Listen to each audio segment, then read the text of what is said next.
selamat kami Tuhan. Bagimu segala syukur kami bagi Engkau Tuhan. Biar kami menyembah Engkau di tempat ini Tuhan.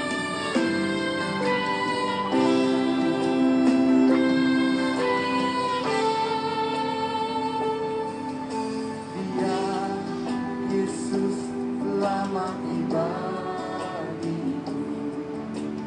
Biar Tuhan selamatkan jiwa.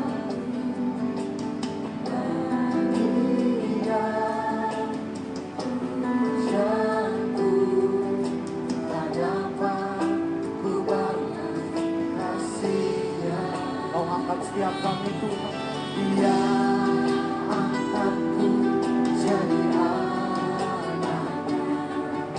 Beri damai di dalam diri. Hanya bagimu Tuhan. Bagi Dia semuaku. Hanya Dia segalanya bagiku. Kami angkat tangan kami Tuhan, kami nyatakan bagi Dia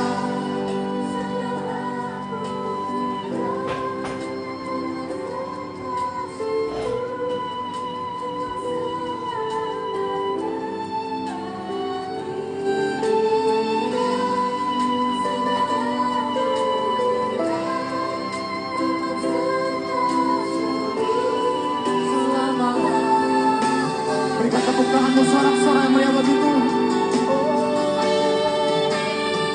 Bagimu Tuhan. Mari bersama-sama nyatakan pada Tuhan. Dia Yesus telah mati bagiku. Dia Tuhan selamatkan jiwa. Bagi Dia jantung tak dapat ku balas kasih-Nya. Dia angkatku jadi anak. Kau beri damai biar setiap kami Tuhan. Damai di dalam diri. Amin, amin. Bagi Dia semuaku. Hanya Dia segalanya bagimu Tuhan. Bagi Dia segala pujian, hormat serta syukur kekal selamanya. Bagi Dia segala pujian, hormat serta syukur selama-lamanya. Kami nyatakan bagimu Tuhan. Bagi Dia segala pujian, hormat serta syukur kekal selamanya. Bagi Dia segala pujian, hormat serta syukur selama-lamanya. Kami nyatakan hanya bagimu Tuhan. Oh, bagi Dia.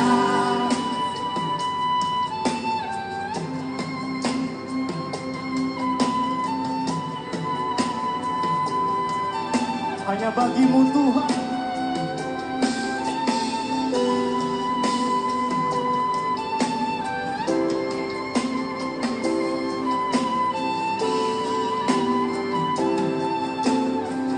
Mari sekali lagi dengan segenap hatimu katakan pada Tuhan. Oh, bagi Dia.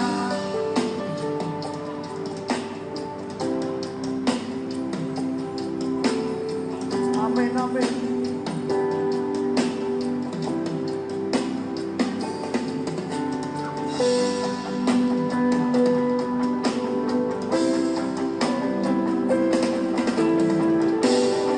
Selama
Hanya bagi Dia segala pujian dan syukur kita naikkan untuk Dia. Terpujilah Dia yang telah bangkit daripada kematian pada hari ini. Pembacaan kita pada hari ini terambil dari Injil Lukas pasal 24 ayat 1 dan sampai ayat yang ke-12. Mari kita membaca bagian firman Tuhan ini bersama-sama dengan suara yang kedengaran. Pada hari Ahad ketika masih subuh, wanita-wanita itu pergi ke kubur dan membawa ramuan yang sudah disediakan oleh mereka. Mereka mendapati batu penutup pintu kubur sudah digulingkan. Lalu mereka masuk ke dalam kubur itu, tetapi tidak mendapati jenazah Tuhan Yesus. Sementara mereka berdiri di situ dan keheranan memikirkan hal itu, tiba-tiba dua orang lelaki yang mengenakan pakaian yang berkilau-kilauan berdiri di sisi mereka. Karena ketakutan, wanita-wanita itu bersujud. Lalu kedua-dua orang itu berkata kepada mereka, "Mengapa kamu mencari orang yang hidup antara orang mati? Dia tidak ada di sini. Dia sudah bangkit. Ingatlah akan apa yang telah dikatakannya kepada kamu sewaktu dia di Galilea. Anak manusia mesti diserahkan kepada orang yang berdosa, lalu disalibkan dan bangkit pada hari ketiga. Barulah semua wanita itu ingat akan kata-kata Yesus. Setelah mereka balik dari kubur itu, mereka memberitahukan segala perkara itu kepada 11 orang rasul dan semua pengikutnya yang lain. Kumpulan wanita itu terdiri daripada Maria Magdalena, Yohana, dan Maria ibu Yakobus. Bersama dengan wanita-wanita lain, mereka memberitahu perkara itu kepada rasul-rasul. Tetapi rasul-rasul itu menyangka wanita-wanita itu mengatakan yang bukan-bukan. Mereka tidak percaya akan cerita itu. Tetapi Petrus bangun lalu lari ke kubur. Dia membongkok lalu menengok ke dalam, dan nampak hanya kain kafan di situ. Dia pulang ke rumah keheranan karena memikirkan apa yang telah berlaku. Saudara yang dikasihi Tuhan, tajuk firman Tuhan yang saya akan bawa untuk kita semua pada pagi ini, kebangkitan Kristus membawa perubahan. Hari Jumat lalu dalam ibadah Paskah kita diperingatkan tentang hari penyelamatan, pengampunan, dan penghapusan dosa bagi semua orang yang percaya kepada Tuhan kita, Yesus Kristus. Pada saat Yesus tergantung di atas kayu salib dan mengembuskan nafas yang terakhir,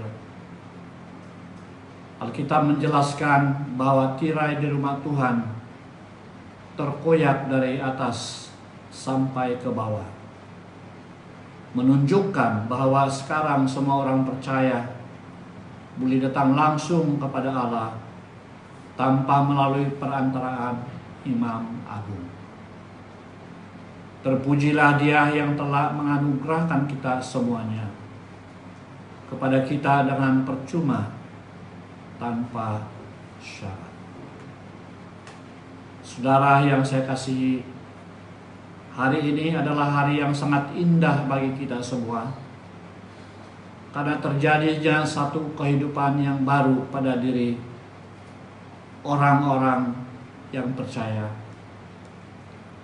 yang telah dibuktikan dengan kebangkitan Tuhan Yesus Kristus dari kematian.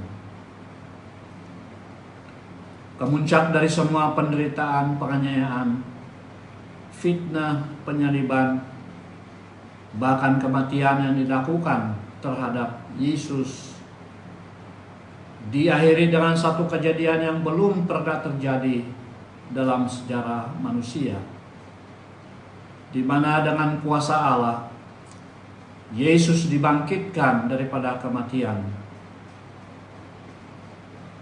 Setelah kebangkitan Yesus,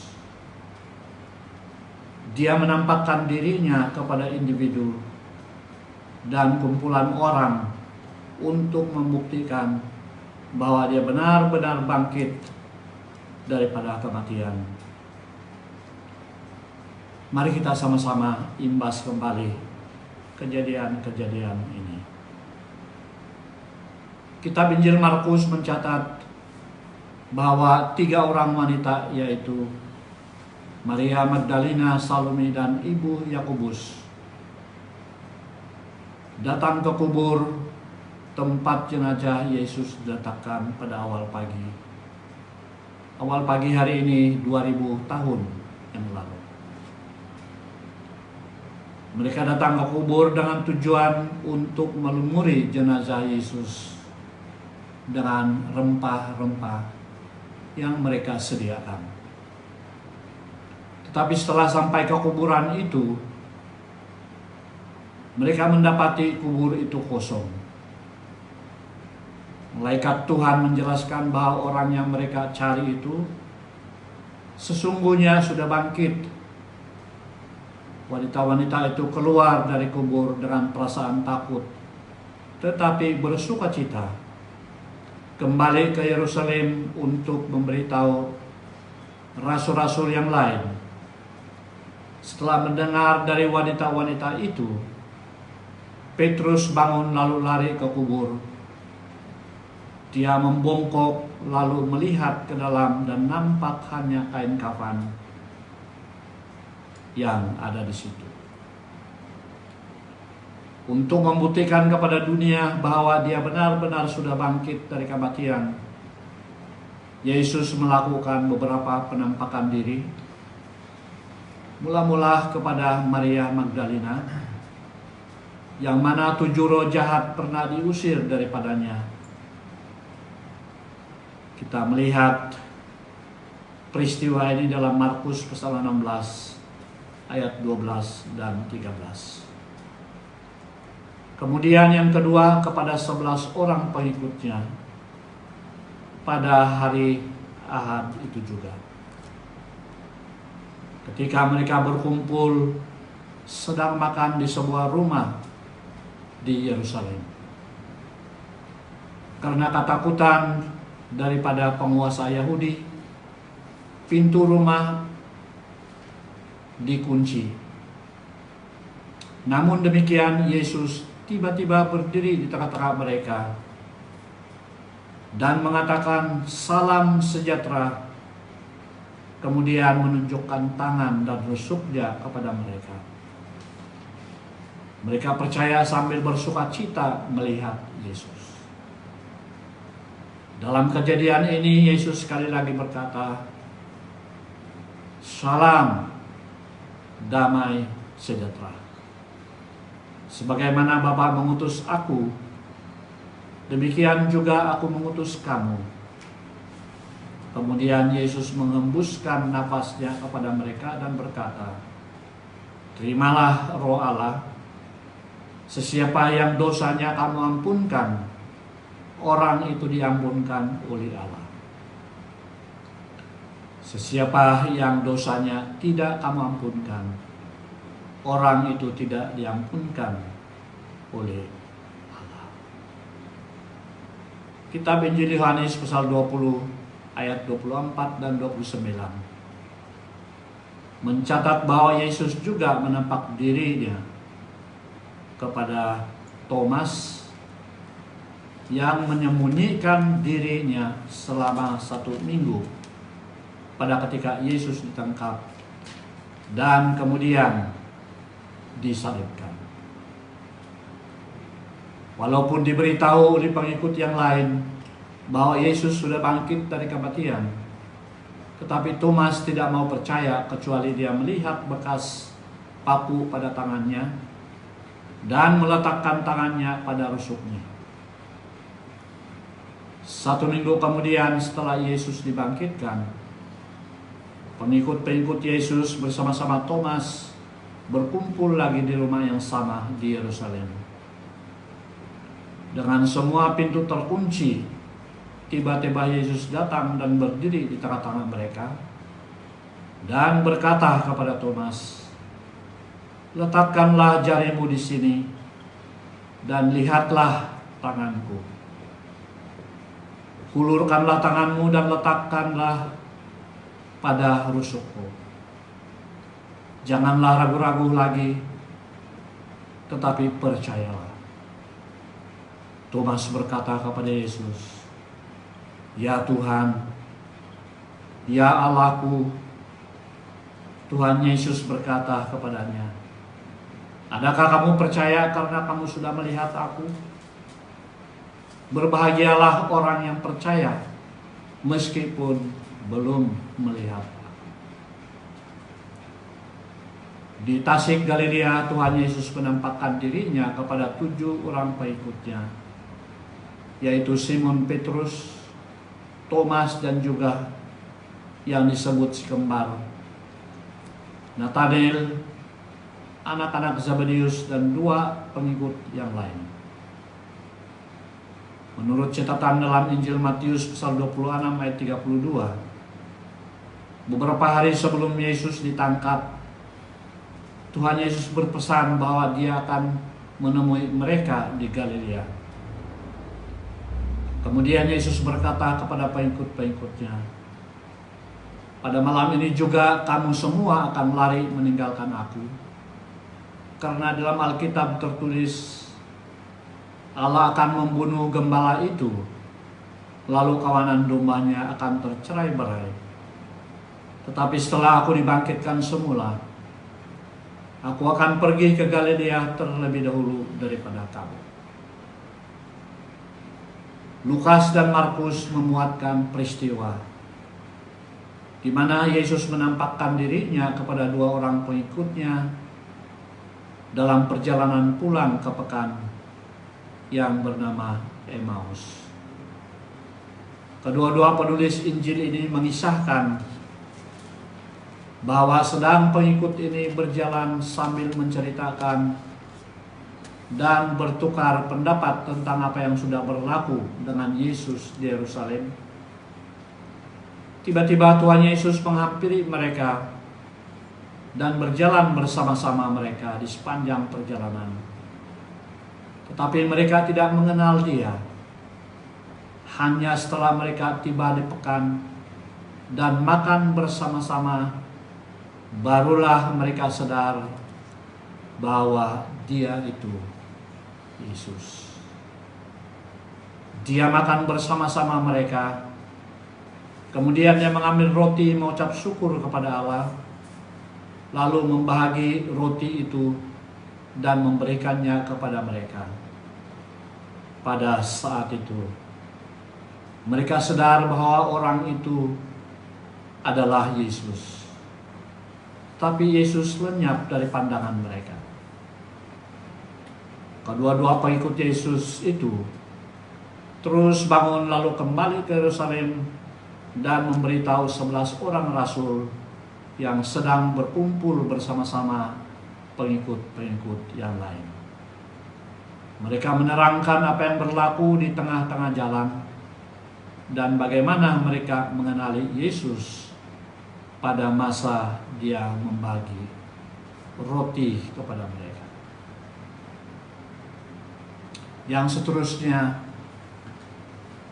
semasa menjawab persoalan sebagian jemaat di Korintus yang tidak percaya adanya kebangkitan semula, Rasul Paulus merujuk kepada tulisan sebelumnya dalam 1 Korintus pasal 15 ayat 3 dan 7 bahwa Yesus telah mati dan dikuburkan, tetapi pada hari ketiga dia dihidupkan semula dengan kuasa Allah. Dia menampakkan diri kepada Petrus dan kemudian kepada 12 orang rasul.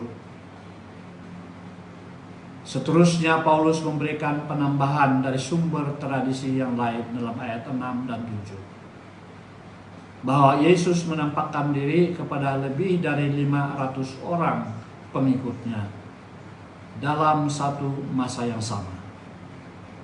Dan kebanyakan dari mereka yang telah melihat dia masih hidup semasa Paulus menulis suratnya kepada jemaat di Korintus. Meskipun sudah beberapa yang meninggal.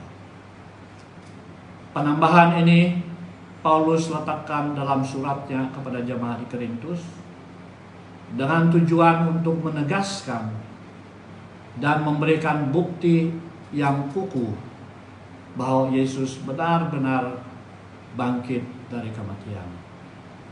Bukan sekadar mitos dan bukan terjadi secara imani di dalam dunia roh, tetapi kebangkitan Yesus adalah suatu peristiwa sejarah yang konkret dan mempunyai bukti yang kuat.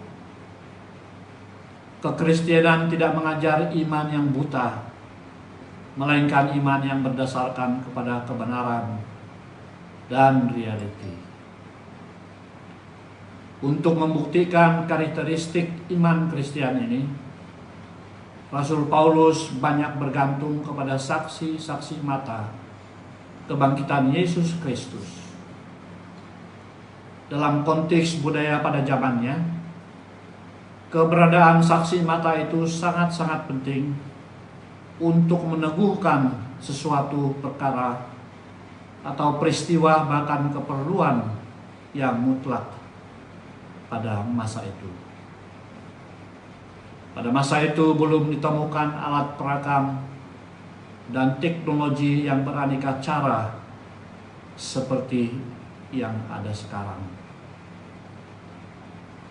Jadi saksi mata menjadi satu-satunya yang sangat penting apabila memperkukuhkan bukti atau memperjelaskan sesuatu perkara. Di tengah-tengah zaman seperti ini, orang perlu memperhatikan kualiti kesaksian dari para saksi. Benarkah mereka melihat langsung peristiwa itu? Adakah pengalaman tersebut dapat dipercayai? Apakah argumen dan bukti dari semuanya itu? Rasul Paulus dengan penuh hikmat dan meyakinkan memaparkan pengalaman para saksi mata kebangkitan Yesus Kristus. Dia menunjukkan bahwa kesaksian para saksi mata tersebut tidak mungkin satu halusinasi dan pembohongan. Rasul Paulus memuatkan Yakobus dan dirinya sendiri sebagai saksi mata kebangkitan Tuhan Yesus yang terakhir. 1 Korintus 15 ayat 7 dan 8 menjelaskan sesudah itu dia menampakkan diri kepada Yakobus dan kemudian kepada semua rasul. Terakhir sekali dia menampakkan diri kepada aku juga, yang lahir bukan pada waktunya. Pencatatan beberapa nama dalam daftar saksi mata kebangkitan Kristus merupakan hal yang menarik dan penting. Rasul Paulus memuatkan nama-nama individu secara khusus seperti Kefas ataupun Petrus, Yakobus dan dirinya sendiri. Mengapa begitu banyak yang telah menyaksikan kebangkitan Kristus, tetapi dia hanya menyebut 3 orang ini saja? Kesamaan apa yang ada pada tiga orang ini? Pertama, dan yang jelas, ketiga-tiga orang ini sama-sama mengalami transformasi hidup yang luar biasa. Petrus dikenali sampai pada hari ini karena penyangkalannya pada saat Tuhan Yesus dihadiri di hadapan imam besar. Matius 26 ayat 74 dan 75. Markus 14 ayat 88 dan Yohanes 18 ayat 27. Penyangkalan ini sangat ironis karena dilakukan oleh seorang pengikut yang berani. Petrus bukan hanya secara terbuka berjanji akan mengikut Yesus sampai mati. Matius 26 ayat 33 dan 35. Tetapi dia adalah murid yang berani mengikut proses penangkapan dan pengadilan gurunya. Murid yang penakut dan gagal ini akhirnya dengan penuh keberanian berkata di hadapan para pemimpin Yahudi yang menganiayanya dan mengancam nyawanya. Silakan kamu putuskan sendiri manakah yang benar di hadapan Allah, taat kepada kamu atau taat kepada Allah. Sebab tidak mungkin bagi kami tidak berkata-kata tentang apa yang kami lihat dan yang telah kami dengar. Kisah Rasul-Rasul pasal 4 ayat 19 dan 20. Apakah yang menjadi penyebabnya? Kebangkitan Kristus yang dia telah saksikan dengan matanya sendiri. Yakobus, saudara kandung Tuhan Yesus, mengalami perubahan hidup yang luar biasa. 1 Korintus 15 ayat 7. Yohanes menuliskan dalam pasal 7 ayat 2 hingga 9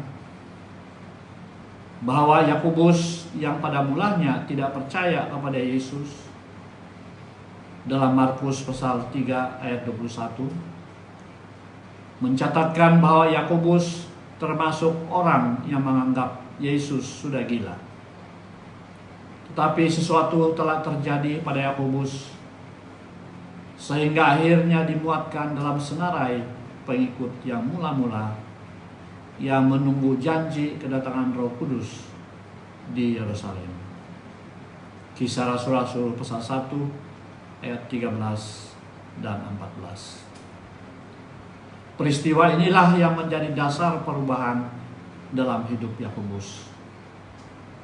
Lukas mencatatkan dalam Kisah Rasul-Rasul pasal 12 ayat 1 dan 2 bahwa Yakobus kemudiannya menjadi pemimpin gereja besar di Yerusalem. Dan oleh karena iman dan kesetiaannya mentaati Kristus, dia mati syahid dan dipancung kepala oleh Herodes. Perubahan hidup yang paling drastik dan dramatik di dalam kehidupan Paulus dalam suratnya yang pertama kepada jemaat di Korintus. Dia menulis, terakhir sekali Yesus juga menampakkan diri kepadaku yang lahir bukan pada waktunya. 1 Korintus 15 ayat 8. Apa yang dia maksudkan di sini adalah perubahan yang terjadi atas dirinya secara mendadak karena berlaku pada saat dia giat menganiaya orang-orang Kristen. Kisah Rasul-Rasul 9.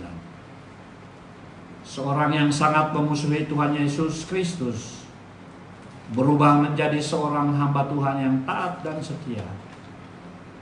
Penganiaya jemaat menjadi pemberita Injil yang teraniaya. Paulus telah mengalami perubahan drastik dan dramatik. Semuanya terjadi karena pertemuannya dengan Tuhan Yesus yang telah bangkit dari kematian dalam perjalanannya ke Damsyik untuk menganiaya orang-orang percaya.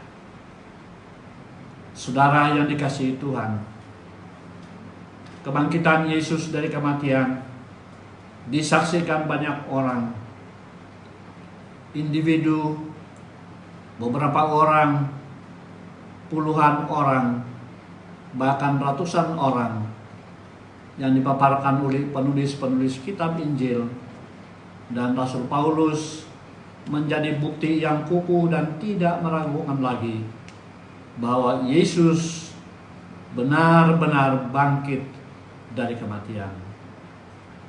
Perubahan hidup yang dialami oleh orang-orang yang telah menyaksikan kebangkitan itu menjadi pemangkin dan dasar yang teguh untuk kita terus percaya, yakin dan meletakkan iman dan pengharapan kepada Dia yang sudah bangkit dari kematian. Saya berdoa agar kebangkitan Tuhan kita Yesus Kristus akan membawa perubahan dalam hidup rohani kita. Jemaat yang saya kasihi dalam Tuhan kita Yesus Kristus. Sebab Dia hidup, ada hari esok. Sebab Dia hidup, ku tak gentar, karena ku tahu Dia pegang hari esok. Hidup jadi berarti sebab Dia hidup. Yang hidup itu Yesus, anak Allah namanya. Dia menyembuhkan, menyucikan, bahkan mati untuk menghapus dosa-dosa manusia. Kubur kosong membuktikan Dia hidup.